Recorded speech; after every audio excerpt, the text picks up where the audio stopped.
I have a tendency to sleep with my mouth open, and I think somebody in the middle of the night come and dropped a frog in my mouth. It's been here 2 or 3 weeks, and I've been trying to get rid of that thing. But might have been a big horse fly. Oh, that could be too. Who was talking about the horse earlier? Somebody was talking about. Oh, was you talking about riding a horse? And I said I had a horse story. I was singing that song, Riding the Range. When I was about 10 years old, me and this kid, the guy behind me. I was talking to you about that. Yeah. Well, anyway, I'm supposed to be singing. I'll tell you about that when I get through. He almost got bumped by a horse. I think it's going to be the short version of that story. Right, yeah. Thank you. I said a horse almost ran out from under. Hope you'll want to come again. Sure. Yeah. This is a Hank Williams song, and it refers to, it's a twofold thing with the song, because it talks about a reunion that will take place for those that are found faithful to Jesus, and on the day of judgment, which is sure to come, as sure as we are sitting here tonight, that if anyone has lost a spouse, they can count on that they will be reunited. And it, it talks of God making up his jewels, which are those that are faithful to Christ.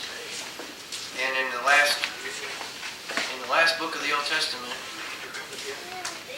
in the book of Malachi, it says, "Then those who feared the Lord spoke one to another." No, careful. And the Lord listened and heard them. So a book of remembrance was written before him, for those who feared the Lord and who meditated upon his name. They shall be mine, says the Lord of hosts, on that day when I make up my jewels, and I will spare them as a man spares his own son who serves him. Then you shall again discern between the righteous and the wicked, between the ones who serve God and those who do not serve. And it is my greatest desire to live a life pleasing to the Lord and just be faithful to him. And that should be each one of our desire, because we are all destined at the end of this life, one place or another. It's heaven or hell. There is no between. And Jesus said, "I am the way, the truth, and the life. No man comes to the Father but by me." And that's because of sin in our lives. And if there is anybody that understands that, it would take me an hour to explain the fact that what separates us from God and sin and how that began, that was Adam and Eve and the devil in the Garden of Eden. And that's where our problems all began. But we need something to fill the gap between a holy God and sinful man. That's why Jesus came.